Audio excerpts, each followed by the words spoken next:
भाई 3 कण होते हैं। कितने कण होते हैं? 3 कण होते हैं। एक होता है इलेक्ट्रॉन ना, और एक होता है हमारा प्रोटॉन, और एक कैसा होता है न्यूट्रॉन ना। जो इलेक्ट्रॉन होता है, इलेक्ट्रॉन पर कैसा आवेश होता है? ऋण आवेश होता है ना। जो प्रोटॉन होता है उस पर कैसा आवेश होता है? धन आवेश होता है। और जो न्यूट्रॉन होता है इस पर कैसा आवेश होता है? उदासीन होता है ना। अब देखिए समझिए, कोई भी पदार्थ होगा, कोई भी हमारा परमाणु होगा, तो इलेक्ट्रॉन जो होता है वो चारों तरफ से क्या करता है? गति करता रहता है ना। और जो प्रोटॉन होता है ना, प्रोटॉन कहाँ पर पाया जाता है? प्रोटॉन और न्यूट्रॉन कहाँ पर उपस्थित होते हैं? नाभिक में उपस्थित होते हैं ना भाई। कहाँ पर उपस्थित होते हैं? नाभिक में उपस्थित होते हैं। अगर कोई आपसे पूछे बताओ इलेक्ट्रॉन पर कैसा आवेश होता है? धन आवेश होता है, ऋण आवेश होता है? ऋण आवेश होता है ना। प्रोटॉन पर कैसा आवेश होता है भाई? धन आवेश होता है। न्यूट्रॉन में ऐसा होता है उदासीन होता है ना। न्यूट्रॉन कैसे होता है? उदासीन होता है। अब देखिए, जो इलेक्ट्रॉन होता है इसका आवेश कितना होता है? -1.6 × 10⁻⁻19 कूलम ना। आवेश का मतलब क्या होता है भाई? कूलम होता है ना। और जो प्रोटॉन होता है इस पर आवेश कितना होता है? +1.6 × 10⁻⁻19 होता है ना। अगर हम बात करें न्यूट्रॉन की, न्यूट्रॉन पर कितना आवेश होता है? ये उदासीन होता है ना, तो प्लस में होता है और ना ही ये माइनस में होता है ना। इसका आवेश कितना होगा भाई? 0 होगा। बात समझ में आई है? देखिए, जो इलेक्ट्रॉन होगा उसका आवेश कितना होगा? प्रोटॉन का आवेश होगा, और न्यूट्रॉन का आवेश 0 होता है। क्यों 0 होता है? क्योंकि ना तो उस पर धन आवेश होता है, ना तो उस पर ऋण आवेश होता है ना। अब देखिए, अगर हम बात करें कि इलेक्ट्रॉन की खोज किस तरीके से हुई ना, इलेक्ट्रॉन की खोज, तो इलेक्ट्रॉन की खोज किसने किया था भाई? जे.जे. थॉमसन ने किया था। किसने किया था? जे.जे. थॉमसन ने। प्रोटॉन की खोज किसने किया था भाई? प्रोटॉन की खोज किया था रदरफोर्ड ने। किसने किया था? रदरफोर्ड ने ना। न्यूट्रॉन की खोज किसने किया था भाई? चैडविक ने किया था ना। अब देखिए समझिए, हमको पढ़ना है, हमको आपको इलेक्ट्रॉन की खोज किस तरीके से हुई ना। तो देखिए, ये हमारा क्या है? एक विसर्जन नली होती है। सबसे पहले हमको आपको लेना पड़ता है एक विसर्जन नली ना। सबसे पहले हमने विसर्जन नली ले ली ना। उसके 2 सिरे हुए, एक सिरा तो हमारा ये हुआ और दूसरा सिरा हमारा ये हुआ ना। अब एक सिरे को हम ऋण आवेशित कर लेते हैं और दूसरे सिरे को हम धन आवेशित कर लेते हैं। कहने का मतलब एक को हम कैथोड बना लेंगे और दूसरे को हम क्या बना लेंगे? एनोड बना लेंगे ना। अब इसमें कुछ वोल्ट सा, कहने का मतलब इसमें हम क्या करेंगे? विद्युत धारा प्रोवाइड करेंगे ना। और ये कहाँ है? निर्वात पंप है ना। क्या होता है हमारा? निर्वात पंप होता है ना। और ये विसर्जन नली किसकी बनी होती है भाई? कांच की बनी होती है। किसकी बनी होती है? कांच की बनी होती है। अब इसके एक सिरे पर हम क्या कर देते हैं? कलई कर देते हैं, लेप लगा देते हैं ना। क्या कर देते हैं भाई? लेप लगा देते हैं, कलई कर देते हैं। क्यों कलई कर देते हैं? क्योंकि उससे हमको आपको क्या होता है कि जब प्रकाश की किरणें वहां तक आती हैं, जब उस पर पड़ेंगी तो वहां पर एक हरे रंग की एक ज्वाला निकलेगी ना, जिससे हमको आपको ये पता चल जाए कि वो किरणें कहाँ से आ रही है ना। अब हम क्या करते हैं? इसमें हम किरणों को पहुंचाते हैं, अर्थात हम इसमें क्या करते हैं? किरणों की बमबारी कराते हैं। जब हम इनकी किरणों की बमबारी कराते हैं तो ये किरणें सीधा आगे कहाँ पर टकराती हैं? एनोड पर निकलते हैं। किरणें कहाँ से? कैथोड से निकलती हुई आती हुई प्रतीत होती हैं और कहाँ पर आके टकराती हैं? एनोड पर आके टकराती हैं ना। जिससे हमको आपको ये पता चलता है कि किरणें कहाँ से निकल रही हैं भाई? कैथोड से निकल रही हैं। और कैथोड को हमने कौन सा सिरा बनाया था? ऋण आवेश ना। कैथोड को हमने कौन सा सिरा बनाया था भाई? ऋण आवेश। इस प्रकार से इलेक्ट्रॉन की खोज होती है ना। कोई आपसे पूछता है इलेक्ट्रॉन की खोज कैसे हुई, तो सबसे पहले हमको आपको लेना क्या पड़ता है भाई? एक कांच की विसर्जन नली लेंगे ना। उसके एक सिरे को हम कैथोड बना लेते हैं और उसके दूसरे सिरे को हम क्या मानेंगे भाई? एनोड मानेंगे ना। और एक सिरे पर हम क्या करते हैं? कलई कर देते हैं। जिंक सल्फेट की कलई की जाती है। कलई किस लिए? आयन का मतलब होता है आवेश ना। आयन का मतलब क्या होता है भाई? आवेश होता है। देखिए, जब कोई परमाणु इलेक्ट्रॉन लेता है या देता है ना, अगर कोई भी आपके पास परमाणु अगर कोई इलेक्ट्रॉन ले रहा है ना, मान लीजिए जैसे आपके पास सोडियम है ना, अगर ये किसी के साथ अगर इलेक्ट्रॉन लेगा कहीं से ना, तो इस पर कौन सा आवेश आएगा? अगर लेगा तो कौन सा आवेश आता है भाई? ऋण आवेश आता है ना। ऋण आवेश आता है जब लेता है तो ना। अगर जब देगा तो कौन सा आवेश आएगा भाई? धन आवेश आता है ना। तो आयन की परिभाषा बता रहे हैं आपको, जब कोई परमाणु इलेक्ट्रॉन लेता है या फिर देता है ना, तो उस पर कोई ना कोई आवेश आ जाता है। अगर लेगा तब भी आवेश आएगा और देगा तब भी आवेश आएगा ना। लेकिन अगर जब इलेक्ट्रॉन लेगा ना, अगर इलेक्ट्रॉन ग्रहण करेगा तो उस पर कौन सा आवेश आएगा भाई? ऋण आवेश आएगा। जब इलेक्ट्रॉन को क्योंकि किसी को इलेक्ट्रॉन देगा तो उस पर कौन सा आवेश आएगा, धन आवेश आएगा। अगर आपसे कोई पूछता है बताओ आयन कितने प्रकार के होते हैं, तो आप क्या बताएंगे, आयन कितने प्रकार के होंगे भाई, 2 प्रकार के। एक तो हमारा धन आयन होगा और दूसरा हमारा कौन सा होगा, ऋण आयन होगा ना। अब देखिए जैसे मान लीजिए हमारे पास सोडियम है ना, तो सोडियम का परमाणु क्रमांक कितना होता है भाई, 11 होता है। उसका परमाणु भार कितना होता है, 23 होता है ना। अगर आपसे पूछे कि बताओ सोडियम में कितने इलेक्ट्रॉन है उपस्थित, तो 11 इलेक्ट्रॉन है ना। ये इलेक्ट्रॉन को बताता है और प्रोटॉन को बताता है। तो इलेक्ट्रॉन और प्रोटॉन कितने हैं भाई, 11 है ना। अगर कोई आपसे पूछता है कि बताइए इसमें न्यूट्रॉन कितने हैं ना, उसके लिए हम फार्मूला बताएं कि द्रव्यमान संख्या बराबर प्रोटॉनों की संख्या प्लस न्यूट्रॉनों की संख्या ना, और इलेक्ट्रॉनों की संख्या और प्रोटॉनों की संख्या आपस में क्या होती है भाई, बराबर होती है ना। जैसे मान लीजिए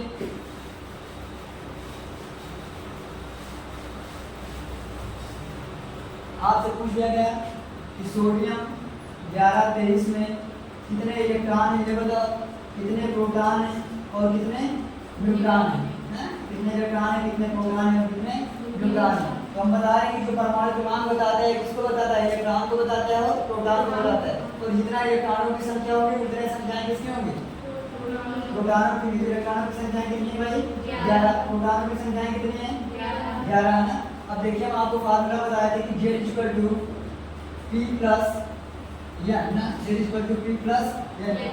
Z क्या बताता है भाई, द्रव्यमान संख्या बताता है, अर्थात परमाणु भार के बारे में बताता है ना। P क्या बताता है, प्रोटॉनों की संख्या बताता है। N क्या बताता है, न्यूट्रॉनों की संख्या बताता है। और जो ऊपर लिखा होता है क्या होता है, परमाणु भार होता है ना। तो परमाणु भार कितना दिया भाई, 23 दिया है। तो 23 = P का मतलब 11 है ना।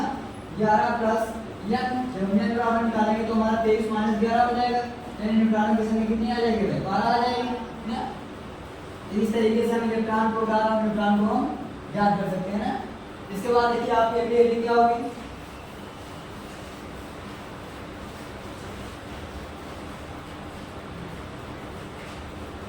सम इलेक्ट्रॉन ना, सम इलेक्ट्रॉन। देखो सम इलेक्ट्रॉन किसे कहते हैं, कोई भी आपके पास परमाणु ना, उसमें इलेक्ट्रॉनों की संख्या क्या होनी चाहिए, बराबर होनी चाहिए, समान होनी चाहिए ना। जैसे मान लीजिए आपके पास क्या है, सोडियम ना, आपके पास क्या है, सोडियम है। तो सोडियम का परमाणु क्रमांक कितना होता है भाई, 11 होता है। इसके पास कितने इलेक्ट्रॉन हैं, 11 इलेक्ट्रॉन है। अगर आपसे कोई पूछता है कि बताओ Mg मैग्नीशियम है, इसके साथ में एक प्रोसर है ना। अगर जो मैग्नीशियम ऊपर एक धन आवेश है, इसका मतलब मैग्नीशियम ने अपना एक इलेक्ट्रॉन किसी ने किसी को दिया है। अब इसका भी इलेक्ट्रॉनों की संख्या इसमें कितनी पाई जाएगी, 11 पाई जाएगी ना। मान लीजिए आपके पास एल्युमिनियम है प्लस 2 धन आवेश है ना, इसका मतलब इसका परमाणु क्रमांक भी कितना होगा भाई, 11 ही होगा। क्यों, क्योंकि इसका परमाणु क्रमांक तो होता है 13 ना, लेकिन इसने 2 इलेक्ट्रॉन अपना किसी ने किसी को दे दिया है। इसका मतलब अभी तक इसके पास कितने इलेक्ट्रॉनों की संख्या है जी, 11 इलेक्ट्रॉन है ना। इस तरीके से सम इलेक्ट्रॉन किसे कहते हैं, वे परमाणु जिनके या जिनमें इलेक्ट्रॉनों की संख्याएं बराबर हो या फिर समान हो ना, उसको हम आप क्या बोलेंगे, सम इलेक्ट्रॉन बोलेंगे ना।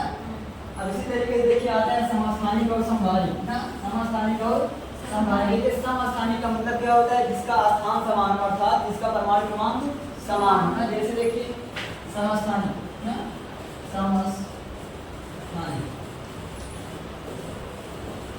जिनका परमाणु क्रमांक समान होता था, परमाणु भार अलग अलग ना, भिन्न भिन्न या अलग अलग दोनों बात देखे ना। जैसे अगर कोई आपसे पूछता है कि बताइए हाइड्रोजन के कुल कितने समस्थानिक होते हैं, हाइड्रोजन के कुल 3 समस्थानिक होते हैं ना भाई। हाइड्रोजन के कुल कितने समस्थानिक होते हैं, 3 होते हैं। जैसे 1s1 1s2 1s3 ना, 1s1 1s2 और 1s3। 1s1 को बोलते हैं प्रोटियम, क्या बोलते हैं भाई, प्रोटियम बोलेंगे। 1s2 को हम क्या बोलेंगे, ड्यूटेरियम, ड्यूटेरियम। और 1s3 को हम क्या बोलेंगे भाई, थोरियम बोलेंगे ना। क्या बोलेंगे थोरियम ना। तो अगर कोई आपसे पूछता है कि बताइए हाइड्रोजन के कितने समस्थानिक होते हैं, आप बता सकते हैं ना जी, कितने समस्थानिक होते हैं? 3 समस्थानिक होते हैं। एक तो होता है हमारा 1H1, 1H2 और 1H3। 1H1 को हम बोलेंगे प्रोटियम, 1H2 को बोलेंगे ड्यूटेरियम, 1H3 को क्या बोलेंगे भाई थोरियम ना। अब इसी तरीके से हमारा होता है संभारित ना। क्या होता है भाई संभारित, संभारित ना। इसमें हम क्या लिखेंगे जिनका परमाणु भार समान व परमाणु क्रमांक भिन्न भाई भिन्न ना। इनका परमाणु क्रमांक क्या होना चाहिए? समान होना चाहिए, लेकिन परमाणु क्रमांक कैसा होना चाहिए? भिन्न भिन्न होना चाहिए। जैसे मान लीजिए आपके पास A है, इसका परमाणु क्रमांक कितना है? 3 हो ना, लेकिन इसमें कितने, इसके परमाणु भार इसमें कितना हो? 7 हो। B हो आपके साथ, इसका भी परमाणु क्रमांक 3 हो ना, इसका परमाणु क्रमांक 4 हो जाए ना, इसका परमाणु क्रमांक कितना हो जाए? 4 हो जाए ना, लेकिन इसका द्रव्यमान संख्या कितनी रहे? 7 है। देखिए इसका परमाणु भार दोनों का क्या है? बराबर है ना, लेकिन परमाणु क्रमांक दोनों का क्या है? अलग है ना। जिसका परमाणु भार समान हो लेकिन परमाणु क्रमांक क्या होना चाहिए भाई? भिन्न भिन्न होना चाहिए, उसको हम आप क्या बोलेंगे संभारित। तो समस्थानिक, संभारित, समविकरांत ना, इन बात समझ में आई? नोट कर देखिए थॉमसन का परमाणु मॉडल ना, वैज्ञानिक थॉमसन ने सबसे पहले परमाणु के बारे में बताया ना कि इलेक्ट्रॉन कहाँ पर उपस्थित होता है, न्यूट्रॉन कहाँ पर उपस्थित होता है और प्रोटॉन कहाँ पर उपस्थित होता है। और इसी को बोला जाता है कि जे थॉमसन का तरबूज मॉडल ना। इन्होंने बताया कि जिस तरीके से एक तरबूज होता है ना, और उस तरबूज में तरबूज के बीज का होते हैं, कोड उसमें का होता है उपस्थित होते हैं ना। उसी तरीके से इन्होंने बताया कि जो परमाणु के अंदर हमारा एक नाभिक उपस्थित होता है ना, और नाभिक के चारों तरफ इलेक्ट्रॉन क्या करते रहते हैं? गति करते रहते हैं ना। देखिए इन्होंने बताया, वैज्ञानिक थॉमसन ने बताया कि नाभिक में प्रोटॉन उपस्थित होता है ना भाई। नाभिक में कौन सा कण उपस्थित होता है? प्रोटॉन। और प्रोटॉन पर कैसा चार्ज होता है? धन आवेश होता है ना। और उसी प्रोटॉन के चारों तरफ कौन गति करते रहते हैं भाई? इलेक्ट्रॉन गति करते रहते हैं ना। दूसरी बात इन्होंने क्या बताई, अब अगर हम बात करें थॉमसन के परमाणु मॉडल के दोष के बारे में ना कि इनमें कमियां क्या थी, तो देखिए पहली चीज तो इस इन्होंने अपने परमाणु मॉडल में उस परमाणु को अस्थायित्व नहीं बताया ना, यानी उस परमाणु के बारे में कोई अस्थायित्व जानकारी नहीं दी। दूसरी चीज इन्होंने उस अपने परमाणु मॉडल में न्यूट्रॉन की कोई भी चर्चा नहीं की, यानी किसके बारे में नहीं बताया भाई? न्यूट्रॉन के बारे में नहीं बताया। और कण हमारे पास कितने होते हैं? 3 होते हैं, एक इलेक्ट्रॉन होता है, प्रोटॉन होता है और न्यूट्रॉन होता है। इन्होंने बता दिया कि नाभिक में प्रोटॉन उपस्थित होते हैं, अर्थात नाभिक में धन आवेश पाया जाता है ना, और नाभिक में जो खाली स्थान होता है उसमें कौन सा कण उपस्थित होता है भाई? इलेक्ट्रॉन होता है। तो इन्होंने प्रोटॉन और न्यूट्रॉन की प्रोटॉन और इलेक्ट्रॉन की चर्चा कर दी, लेकिन इन्होंने न्यूट्रॉन के बारे में कोई जानकारी नहीं दी ना, इसलिए इनका परमाणु मॉडल फ्लॉप माना गया ना। अब इसके बाद नंबर आता है वैज्ञानिक इसका रदरफोर्ड का आता है, रदरफोर्ड का परमाणु मॉडल ना। तो वैज्ञानिक रदरफोर्ड ने क्या किया था कि सबसे पहले पतली चादर ली, सोने धातु की एक पतली पन्नी ली, अर्थात एक चादर ली ना, और उस पर क्या किया इन्होंने कि अल्फा कणों की बमबारी कराई ना। सोने धातु की एक पतली चादर ली ना, उस पर ये अल्फा कणों की बमबारी कराना चालू कर दी ना। इन्होंने देखा कि कुछ किरणें जो है सीधी रेखा में जा रही है ना, कुछ किरणें कहाँ जा रही है भाई? सीधी रेखा में निकल जा रही है, और कुछ किरणें अपने मार्ग से विक्षेपित हो जा रही है ना, कुछ किरणें अपने मार्ग से विक्षेपित होने का मतलब होता है कि अपने रास्ते को बदल दे रही है, अर्थात जाना तो वो सीधे है ना, लेकिन वो इधर उधर हो जा रही है ना। और कुछ किरणें क्या हो रही थी भाई? टकरा के उसी में से वापस आ जा रही है, जो यहाँ पर जो कण था यहीं से टकराती थी ना, पन्नियां पे टकराती थी अल्फा कण, और कुछ किरणें तो अपनी दिशा को ही बदल देती थी ना, कुछ किरणें उस पन्नी को पार कर देती थी और कुछ किरणें उसी पन्नी से टकरा के वापस आ जाती थी ना। इन्होंने वही चीज बताया कि परमाणु के केंद्र में क्या होता है? नाभिक होता है। परमाणु के केंद्र में क्या उपस्थित होता है? नाभिक उपस्थित होता है ना। और भाई धन आवेश होता है ना, जो धन आवेश होता है वो ऋण आवेश यानी इलेक्ट्रॉनों को अपनी ओर आकर्षित करने का प्रयास करता है ना, जिससे इनको पता चल गया कि परमाणु के केंद्र में क्या उपस्थित होता है भाई? नाभिक उपस्थित होता है। भाई अगर कोई चीज अगर भारी रहेगी तब ना, अगर उससे हल्की चीज आएगी टकराएगी तब ना उससे वापस चली जाएगी ना। इनको ये पता चल गया कि यहाँ पर धन आवेश होगा तब ऋण आवेश वहां से टकरा के बाहर चला जा रहा है ना। इन्होंने जाना इस चीज को कि भाई परमाणु के केंद्र में कौन सा कण उपस्थित होता है, धन आवेश होता है, अर्थात नाभिक में प्रोटॉन पाया जाता है ना। परमाणु के नाभिक में कौन सा कण उपस्थित होता है भाई, धन आवेश होता है ना। दूसरी बात इन्होंने कहा सीखी कि परमाणु का अधिकांश भाग कैसे होता है, खोखला होता है ना। परमाणु का अधिकांश भाग कैसे होता है, खोखला होता है ना। और उसी खोखले गोले में क्या करते हैं, इलेक्ट्रॉन गति करते हैं, वृत्ताकार मार्ग में वो गति करते हैं, अर्थात वो इसी परमाणु के अंदर यहाँ वहाँ ऐसे ऐसे अपना क्या करते रहते हैं, टहलते रहते हैं ना। भाई अगर हमको टहलने का स्थान मिल रहा है, इसका मतलब परमाणु का अधिकांश भाग खोखला होगा ना जी। अगर खोखला ना होता तो एक मिनट सीधा जाके यहाँ से कैसे चल जाते भाई, खाली स्पेस इनको मिला होगा तब ना इसे सीधा पार कर गई। यहाँ तक बात समझ में आ गई, नोट्स ऊपर ही नहीं है आप सब ना, आगे बताएं भाई। अधिकांश भाग कैसे होता है, खोखला होता है ना। अभी हम बताया कि परमाणु का अधिकांश भाग कैसे होता है भाई, खोखला होता है। अगर जो खोखला ना होता तो जो इलेक्ट्रॉन जो आप किरणों को ले जा रहे हैं, देखिए हम बताए नहीं थे कि अधिकांश किरणें का होती थी अपने मार्ग से विचलित होकर बाहर निकल जा रही थी ना। अधिकांश किरणें बाहर चली जा रही थी, कुछ किरणें सीधी रेखा में जा रही थी ना, और कुछ किरणें अपने मार्ग से वापस चली जा रही थी ना। जिससे ये पता चल गया कि परमाणु का अधिकांश भाग कैसे होता है भाई, खोखला होता है। और दूसरी बात क्या पता चली कि परमाणु में धनावेशित भाग होता है, अर्थात जो परमाणु का नाभिक होता है वहां पर कौन सा आवेश उपस्थित होता है, धनावेशित उपस्थित होता है। देखिए वही बात यहाँ पर बताएगी ना कि धनावेशित भाग परमाणु के छोटे भाग में उपस्थित होता है। जो धनावेशित भाग होता है कम ही जगह में होता है ना, इसकी मात्रा कम होती है किसकी अपेक्षा, ऋणावेशित की अपेक्षा ना। अब देखिए इनमें कमियां क्या थी, यह स्पष्ट नहीं हुआ कि इलेक्ट्रॉन घूमते घूमते अपनी ऊर्जा को छोड़कर नाभिक से नहीं मिलता ना। इसके बारे में ये नहीं पता चल पाया कि इलेक्ट्रॉन घूमता तो है ना, लेकिन घूमने के बाद इलेक्ट्रॉन की जो ऊर्जाएं निकलती हैं वह नाभिक तक पहुंचती हैं या फिर नहीं पहुंचती हैं, इसलिए इनकी पहले के में हो गई ना। और इनका कारण क्या था, इलेक्ट्रॉन जो गति करते हैं किस लिए गति करते हैं, वहां पर अपकेंद्रण बल होता है ना। कौन सा बल कार्य करता है भाई, अपकेंद्रण बल कार्य करता है ना, जिसके कारण इलेक्ट्रॉन वृत्ताकार मार्ग में गति करती है। देखिए यहाँ पर जो नाभिक होता है ना, नाभिक पर जो धनावेश होता है यह इलेक्ट्रॉन को अपनी ओर आकर्षित करने का प्रयत्न करता है ना। इसलिए इलेक्ट्रॉन जो होते हैं वो नाभिक यानी प्रोटॉन से पूरी तरीके से क्या होते हैं, बंधे होते हैं। यहाँ तक बात समझ में आई है।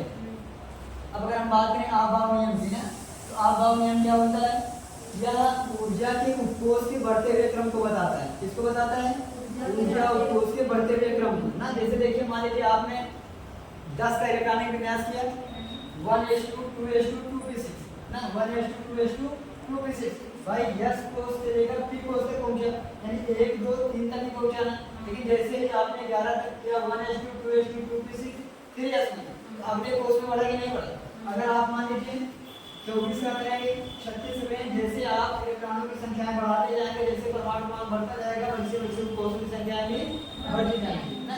यहाँ के पास समझ में आप नियम ना, इसको नोट आप कर लीजिए ऑलरेडी। आगे बताएं। देखिए वैज्ञानिक ने बताया कि देखिए आप किसी भी परमाणु की जब आप क्वांटम संख्या निकालना चालू कर देंगे ना, तो यस कक्षक को छोड़कर बाकी भी जितने भी हैं ना, उनमें सबसे पहले आयोजित इलेक्ट्रॉन भरा जाएगा, तब जाके युग्मित इलेक्ट्रॉन भरा जाएगा ना। हम देखिए आपको बताया था कि उसका नियम होता है, जैसे मान लीजिए देखिए 3d5 है ना, तो डी में डी कक्षक में कितने इलेक्ट्रॉन आपको भरने हैं, 5। तो पहले एक सब में ना, अब इस तरीके से आप नहीं भर सकते ना। जैसे देखिए कितने कक्षक होते हैं भाई, 5 कक्षक होते हैं ना। अब आप चाहें 1 2 3 4 5 भाई कितने भरने हैं, 5 भरने हैं।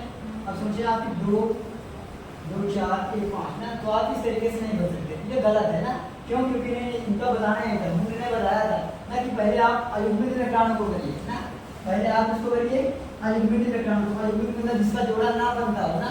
अगर उसके बाद भी अगर आपके पास इलेक्ट्रॉन भरे हैं बचे हैं तब अयुग्मित भरिए ना। जैसे देखिए 3d8 है ना, तो डी में 5 कक्षक है ना, डी में कितने कक्षक है भाई, 5 कक्षक है। सबसे पहले 1 2 3 4 5। अब देखिए हमारे पास 3 बचे हैं ना, अब उन 3 को बनेंगे 6 7 8 ना। कहने का मतलब उनका जोड़ा तभी बनेगा जब अयुग्मित इलेक्ट्रॉन पूरे कक्षकों तक पहुंच जाए ना, यानी पूरे कक्षक में इलेक्ट्रॉन पहुंच जाए और उसके बाद भी बच रहा है तब आप जोड़ा बना पाएंगे ना। ये किसका नियम है, मूल्य का नियम है ना। किन्हीं कक्षकों में यानी यस कक्षक को छोड़कर, क्यों, क्योंकि यस कक्षक में कितने इलेक्ट्रॉन पाए जाते हैं, यस में कितने खाने होते हैं भाई, एक होता है ना। तो एक खाना है तो चाहे एक साथ ही बांटो चाहे अलग अलग करो, बात देखे होगी ना। यस कक्षक को छोड़कर इलेक्ट्रॉन पहले अयुग्मित भरा जाता है, यानी पहले एक एक इलेक्ट्रॉन पहुंचाया जाता है ना, फिर उसके बाद युग्मित भरा जाता है, यानी बड़ी एक एक पहुंचा दी तब आप उसका जोड़ा बनाइए ना। ये कौन कर रहा है घूम गए हैं ना। अब देखिए अगर हम बात करें पाउली का अपवर्जन नियम ना, किसी बात करें पाउली का अपवर्जन नियम ना, इन्होंने बताया था अगर किसी कक्षक में दो इलेक्ट्रॉन उपस्थित हैं ना, दोनों की क्वांटम संख्या का मान कभी बराबर नहीं हो सकता ना, उनकी क्वांटम संख्या का मान कुछ न कुछ अलग ही होगा ना। ये कौन बता रहा है? वैज्ञानिक पाउली ना। उन्होंने बताया कि किसी कक्षक में उपस्थित दो इलेक्ट्रॉनों की चारों क्वांटम संख्याएं बराबर नहीं हो सकती ना। इलेक्ट्रॉन की गति प्रकृति यानी इलेक्ट्रॉन दो प्रकार से व्यवहार करता है, एक तो उसके कण की प्रकृति पर निर्भर करता है यानी उसके बाहर पर, और दूसरा उसकी आवृत्ति पर निर्भर करता है। यहाँ तक बात समझ में आ रही है। अगर हम बात करें कि क्वांटम संख्या क्या होती है, तो देखिए क्वांटम संख्या के बारे में हम आपको एक बार बता चुके हैं ना, फिर से आप समझ लीजिए। देखिए क्वांटम संख्या जो होती है वो आप किसी भी परमाणु के विषय में बताते हैं ना, किसी परमाणु की स्थिति की विवेचना करती है ना, क्वांटम संख्या ना। तो क्वांटम संख्या वाली किसके बारे में बताती है? किसी परमाणु की स्थिति के बारे में बताती है ना भाई। किसके बारे में बताती है? स्थिति के बारे में बताती है ना। और क्वांटम संख्या कितने प्रकार की होती है भाई? 4 प्रकार की होती है ना। कितने प्रकार की होती है? 4 प्रकार की। एक तो होता है यंग यानी मुख्य क्वांटम संख्या, इसको हम बोलते हैं मुख्य क्वांटम संख्या। एक होता है यल यानी द्विवंशी क्वांटम संख्या ना, द्विवंशी क्वांटम संख्या। एक होता है यम यानी चुंबकीय क्वांटम संख्या। एक होता है यस यानी चक्रण क्वांटम संख्या ना, ये चक्रण क्वांटम संख्या। अब देखिए जैसे मान लीजिए अब इसके लिए आपको यदि के लिए मान याद करना पड़ता है। अगर यस कक्षक होगा तो 0, अगर पी कक्षक होगा तो 1, अगर डी होगा तो 2, और अगर एफ होगा तो कितना हो जाएगा भाई? 3 हो जाएगा ना। अब देखिए यस में हमेशा एक खाने होते हैं यानी एक कक्षक होता है, पी में हमेशा 3 होता है, यस में 1, पी में 3, डी में कितने होंगे भाई? 5 ना, और एफ में कितने होते हैं? 7 ना। जैसे मान लीजिए अगर आपसे कह दिया गया 3D4 की चारों क्वांटम संख्याएं बताइए ना, तो सबसे पहले आपको n की वैल्यू पता करनी पड़ेगी, फिर l, फिर m और फिर s। देखिए n का मान अगर आपको निकालना है, अर्थात अगर आपको मुख्य क्वांटम संख्या के बारे में जानकारी पता करनी है तो सबसे पहले जो भी आपको दिख रहा है वही आपके n का मान होगा ना। जैसे देखो सबसे पहले क्या दिख रहा है 3, तो n बराबर कितना हो जाएगा हमारा? 3 हो जाएगा। तो हम बताएं कि n के लिए आपको मान याद करना पड़ेगा ना कि कौन सा कक्षक है भाई। अगर s होता तो क्या होता? 0, p होता तो क्या होता? 1, d होता तो क्या होता? 2, f होता तो क्या होता भाई? 3। तो यहाँ पे कौन सा कक्षक है? देखिए d है ना, तो d बराबर कितना बताएंगे? 2, n की वैल्यू कितना हो जाएगी? 2। अब देखिए कि d में कितने कक्षक होते हैं, कितने खाने होते हैं ना। तो देखो s में 1 होगा, p में 3 होगा और d में कितने होते हैं? 5। आप 5 खाने इस तरीके से बना सकते हैं ना, 1 2 3 5 ना। अब देखिए इसमें क्या करिए कि आप बीच वाले को आप 0 मान लीजिए ना, दाहिने तरफ चलिए प्लस में, बाएं तरफ आइए माइनस में। पहले खाने पर तो +1, दूसरे पर तो +2, इस तरीके से -1 और -2। यहाँ तक बात समझ में आ रही है? इलेक्ट्रॉन आपको कितने दर्शाने वाले दिखाने हैं? 4 इलेक्ट्रॉन पहुंचाएंगे 1 2 3 4। तो चौथा इलेक्ट्रॉन कहाँ पर पहुंचा है? +1 के सामने ना, तो यहाँ की वैल्यू कितना हो गई भाई? +1 हो गई। अब बताओ कि इलेक्ट्रॉन सुनो यस के सिम्पोसिट में 2 मान हो सकते हैं ना। अगर जब इलेक्ट्रॉन पॉजिटिव हो गए पहले चक्कर चलता होगा तो 1/2 होता है, अगर जब दूसरे चक्कर चलता है तो -1/2। कहने का मतलब अगर जब अयुग्मित होगा तो 1/2, अगर जब युग्मित होगा तो -1/2। अब बताओ इलेक्ट्रॉन जब तो अयुग्मित है कि युग्मित है, इसका जोड़ा बना है कि नहीं बना है? नहीं बना। अगर इसका जोड़ा नहीं बना तो इसकी वैल्यू कितनी होगी भाई? 1/2 ना। देखिए भाई द्विघाती समीकरण ना, द्विघाती समीकरण। देखिए वैज्ञानिक के नाम में उन्होंने बताया था कि E बराबर mc² ना। E का मतलब होता है जो एनर्जी होती है, जो ऊर्जा होती है ना, वो mc²। m का मतलब होता है द्रव्यमान, c का मतलब होता है प्रकाश की चाल ना। और निर्वात में प्रकाश की चाल कितनी होती है भाई? 3 × 10⁸ ना। c क्या है भाई? प्रकाश की चाल ना। c क्या है भाई? प्रकाश की चाल। प्रकाश की चाल निर्वात में कितना होती है भाई? 3 × 10⁸ मीटर प्रति सेकंड ना। और प्लांक का मतलब होता है प्लांक, ये भी होता है कि E बराबर h × v। E बराबर h × v। v क्या है भाई? आवृत्ति है ना। v क्या है? आवृत्ति है। ना, एच क्या है प्लांक नियतांक ना। अब देखिए अगर हम इसको सिद्ध करना चाहें, देखो लिखा है ई बराबर एम सी स्क्वायर ना जी, और ई बराबर एच भी है, यानी दोनों बराबर है, तो M C square equal to H B square ना। अब देखिए M C square equal to H into, देखिए बी बराबर होता है सी अपान लेमडा, बी बराबर क्या होता है सी अपान लेमडा, बी क्या है आवृत्ति, तो आवृत्ति बराबर होता है प्रकाश की चाल, ये प्रकाश की चाल को बताती है, लेमडा हमारा बताता है तरंग दैर्घ्य, किसको बताता है भाई, तरंग दैर्घ्य को बताता है। तो यह जहाँ बी है, जहाँ बी है बी की हम क्या लिख सकते हैं भाई, सी अपान लेमडा लिखेंगे कि नहीं लिखेंगे। अब देखो एक सी से एक सी हमारा कैंसिल हुआ, हमारे पास बचा कितना है, देखो एम सी बराबर एच अपान लेमडा ना। अब अगर हम इसको गुणा कर रहे हैं, देखो यही ना होगा कि एच बराबर लेमडा एम सी ना, यही ना होगा, एच बराबर लेमडा एम सी हो जाएगा ना। अगर हम निकालना चाहें एम बराबर, तब अगर हम निकालना चाहें सी बराबर, तब क्या हो जाएगा, एच अपान लेमडा एम हो जाएगा ना। भाई देखिए एम सी इसके गुणे में था लंबा के, किसमें आ गया, बटे में आ गया। और इसी तरीके से अगर हम चाहें कि हम निकाल लें एम बराबर, तो एम बराबर क्या हो जाएगा भाई, एच अपान लेमडा सी हो जाएगा। एम क्या, एच क्या है प्लांक नियतांक, लेमडा क्या है तरंग दैर्घ्य, सी क्या है प्रकाश की चाल है। अगर इसी तरीके से अगर कोई आपसे पूछता है कि लेमडा बराबर ना, तो लेमडा बराबर क्या हो जाएगा भाई, एच अपान एम सी, एच क्या है प्लांक नियतांक है, एम क्या है हमारा द्रव्यमान है ना, और सी हमारा क्या है भाई, प्रकाश की चाल है। प्रकाश की चाल हम बना दें कितना होती है, 3 × 10⁸ ना।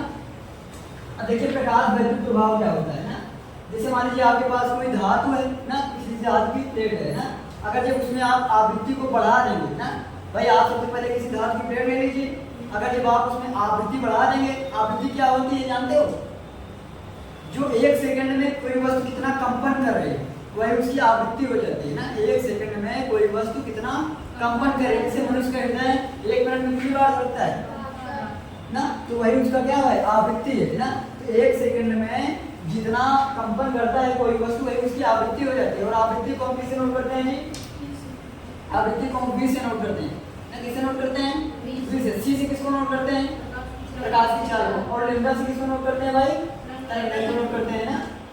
जब किसी धातु की प्लेट में हम आप क्या करते हैं कि उच्च आवृत्ति यानी आवृत्ति को हम बढ़ा देते हैं ना, तो वहां से क्या होता है, जब आवृत्ति का प्रकाश हम आप डालते हैं तो उसमें से इलेक्ट्रॉन निकलना प्रारंभ हो जाते हैं ना, उसमें से क्या होता है इलेक्ट्रॉन निकलना प्रारंभ हो जाते हैं। और जब उसमें विद्युत धारा प्रवाहित करते हैं ना, जब उसमें हम आप क्या करते हैं विद्युत धारा प्रवाहित करते हैं, तो उसी को हम क्या बोलते हैं, प्रकाश वैद्युत प्रभाव, यानी प्रकाश की उपस्थिति में जो विद्युत का प्रभाव है वही कहलाएगा हमारा आपका प्रकाश वैद्युत प्रभाव ना। सबसे पहले हमने क्या किया भाई, कोई धातु की प्लेट ले ली ना, उसमें हमने क्या किया, उच्च आवृत्ति दे दी, जैसे ही हमने उच्च आवृत्ति दी प्रकाश की उपस्थिति में उसमें से इलेक्ट्रॉन निकलना प्रारंभ हो गया। क्या यहाँ तक बात समझ में आ रही है।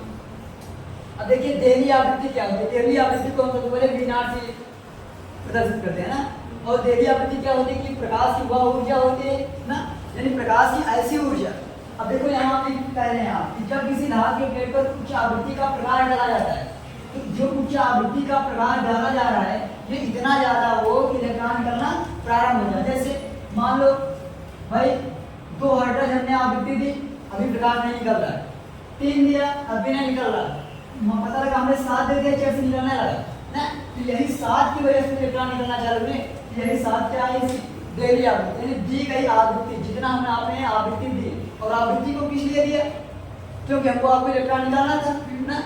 तो प्रकाश की वह न्यूनतम ऊर्जा जो इलेक्ट्रॉन को आसानी से निकाल देती है ना, वह उसी क्या कहलाती है भाई, देहली आवृत्ति कहलाता है ना। अगर बात करें हाइजेनबर्ग की अनिश्चितता का सिद्धांत, तो वैज्ञानिक हाइजेनबर्ग ने बताया था कि किसी भी कण की स्थिति, उसकी स्थिति को ना, उसके वेग को एक साथ हम आप नहीं निकाल सकते, यानी किसी भी पदार्थ की या किसी भी कण की स्थिति और उसके वेग का निर्धारण एक साथ करना संभव नहीं है ना। उसी को हम क्या बोलते हैं, हाइजेनबर्ग की अनिश्चितता का सिद्धांत। समझ में आया, नोट करो।